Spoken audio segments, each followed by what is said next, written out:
कोई कहते हैं गुरुजी हमारे यहाँ आहूत दोष हो गया, पितृ दोष हो गया, हमारे यहाँ ये दोष लग गया, हमारे यहाँ वो दोष लग गया। किसी ने बताया कि हमारे यहाँ कोई टोना कर गया, कोई ने बताया हमारे यहाँ कोई टोटका कर गया, कोई ने बताया हमारे यहाँ कोई ने विद्या कर दी, कोई ने कहा हमारे यहाँ ये हो गया। शिव महापुराण की उमा संहिता कहती है जो भगवान शंकर को जल चढ़ाता है, जल चढ़ाते समय उसके जितने भी दोष हैं, चाहे पितृ दोष हो, चाहे आहुत दोष हो, चाहे वासुक दोष हो, चाहे कालसर्प दोष हो, जितने भी दोष होते हैं वो सारे दोष अपने आप समाप्त होते चले जाते हैं। और याद रखना, जो भगवान शंकर पर चढ़ा हुआ जल थोड़ा सा झेल कर लेकर आता है और अपने घर के दरवाजे पर छींटता है, दुनिया में किसी की सामर्थ्यता नहीं है कि कोई तुम्हारे ऊपर टोना कर दे या तुम्हारे को तकलीफ दे।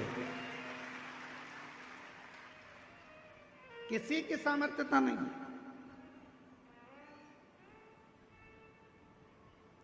हम तो बाबा के भरोसे चलते हैं, हम तो बाबा के भरोसे चलते हैं।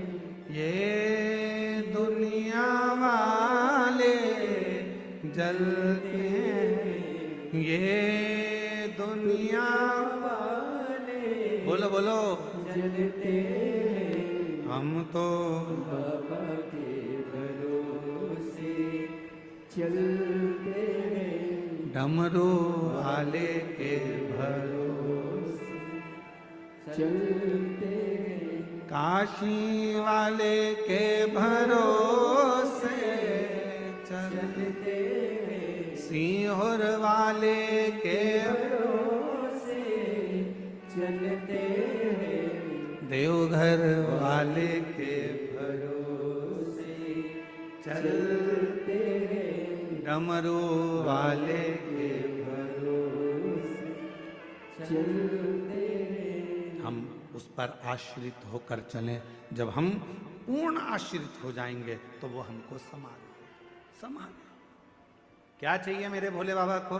ना तो मेरे भोले बाबा को तुमसे धन चाहिए, ना मेरे भोले बाबा को तुमसे दौलत चाहिए, ना मेरे शंकर भगवान को तुमसे संपदा चाहिए, ना मेरे शंकर भगवान को तुमसे कोई प्रॉपर्टी चाहिए, ना मेरे शंकर भगवान को तुमसे कोई संपदा चाहिए। कोई तुमसे कहे कि शंकर भगवान को 1 किलो भोग रोज लगाना पड़ेगा तो समझ लेना कि बेवकूफ बना रहा। कोई तुमसे कहे कि शंकर जी को 5 किलो दूध रोज चढ़ाना पड़ेगा, समझ लेना कि बेवकूफ बना रहा है। कोई तुमसे कहे कि 25 किलो घी का दिया शंकर जी को लगाना पड़ेगा, समझ लेना बेवकूफ बना रहा है। अगर कोई तुमसे कहे कि शंकर भगवान को इतना सारा प्रसाद चढ़ाना पड़ेगा तो समझ लेना कि पागल बना रहा है। मेरा भोले बाबा तुम्हारे प्रसाद का भूखा नहीं है, मेरा भोले बाबा तुम्हारे दूध का भूखा नहीं है, मेरा भोले बाबा तो केवल तुम्हारे निर्मल मन का भूखा है, सच्ची भक्ति का भूखा है और हृदय का भूखा। तुम्हारे मन से, तुम भाव से मात्र एक चावल का दाना यदि शंकर भगवान को समर्पित करते हो, शिव उसको स्वीकार करते हैं। आप 1 लोटा जल शंकर भगवान को समर्पित करते हो, शिव उसको स्वीकार करते हैं। आप 1 चम्मच में से भी आधी चम्मच यदि देसी गाय का, हमारी वेद लक्षणा देसी गाय का यदि दूध आधी चम्मच से भी आधी चम्मच यदि आप शिव को दे रहे हो, शिव स्वीकार कर रहे हैं। फिर आप केमिकल का दूध मत चढ़ाओ, थैली का दूध मत चढ़ाओ, ये इधर उधर से आया हुआ दूध भगवान को मत चढ़ाओ। आप तो देसी गाय का 1 आधी चम्मच से भी आधी चम्मच दूध अगर शिव को दे रहे हो तो शिव स्वीकार कर रहा है। यहाँ ये पूरी शिव महापुराण में कहीं पर नहीं लिखा कि 5 किलो तुम्हें लड्डू देना पड़ेगा, कि 1 किलो तुम्हें पेड़ा देना पड़ेगा, या 1.25 किलो तुम्हें चूरमा देना पड़ेगा, या 25 किलो तुम्हें दूध देना पड़ेगा। कहीं नहीं लिखा, कहीं नहीं।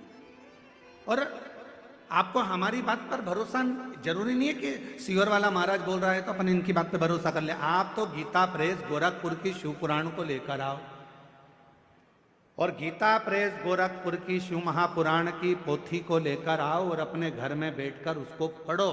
उसमें आप पढ़ोगे तो उसमें कहीं नहीं लिखा कि शंकर भगवान को 5 किलो की, 10 किलो की, 100 किलो की, 25 किलो की, 1.5 किलो की, 2 किलो भगवान को भोग लगाना पड़ेगा। ना ना ना, जो जैसी भावना लाया वो वैसा ही फल पाया।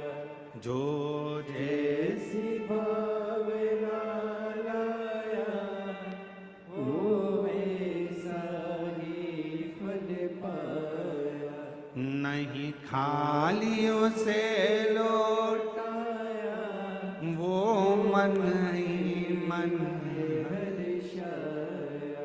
और कर दिया माला माल काशी वाले, लुटा दिया भंडार काशी वाले। ओ लुटा दिया भंडार काशी वाले, कर दिया माला काशी वाले। आडंबर में मत पड़ो।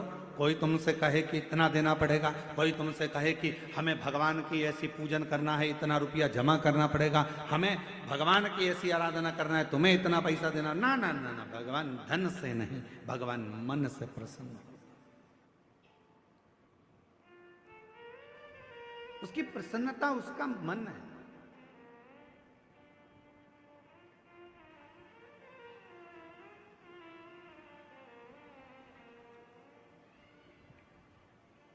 कहाँ से लाऊं लड्डू, कहाँ से लाऊं पेड़ा, कहाँ से लाऊं लड्डू, कहाँ से लाऊं पेड़ा। अच्छा, शिव पुराण शिवरात्रि का प्रसंग ध्यान से सुनना जरा।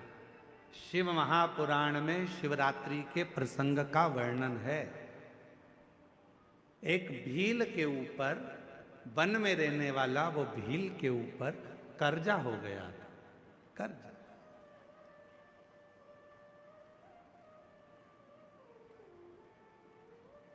पैसे चुक नहीं रहे थे।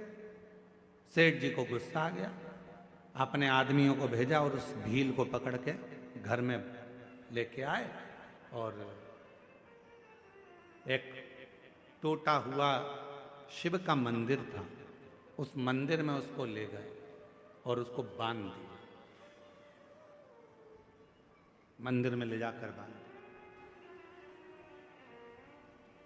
जब तक तू हमारा कर्जा नहीं चुकाएगा तब तक हम तेरे को यहां से छोड़ने वाले नहीं। भील रोने लगा, सेठ जी मत मेरे को बांधो, मैं हाथ जोड़ता हूं सेठ जी, मैं आपका पूरा कर्जा चुका दूंगा। सेठ जी मैं आपके पांव पड़ता हूं, मुझे छोड़ दो।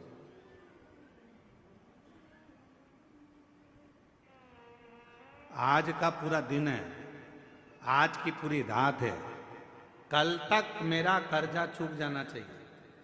कर्जा नहीं चुका तो फिर लाकर बांध दूंगा और मारूंगा। बस वो भील की आंख से आंसू निकलते रहे। पैसा कहां से लाऊं? मैं तो थोड़ा बहुत जीव जंतु को मारकर मांस एकत्रित कर कर लोगों का वो बेच देता हूं और उसी का धन इकट्ठा हो जाता है। अभी तो 8 दिन हो गए, रोज बन जाता हूं पर कोई जीव जंतु भी नहीं मिलता जिसको मारकर मैं उसका मांस बेचूं और मुझे पैसा मिल जाए। कहां जाऊं, कहां जाऊं, क्या करूं? रो रहा, आंखों से आंसू बह रहा, नेत्रों से नीर बह रहा। छाजल भरी बेलपत्र के वृक्ष के ऊपर रात्रि के समय चढ़ गए। मालूम नहीं है कि आज शिवरात्रि है, उसको ज्ञात नहीं है कि आज शिवरात्रि है।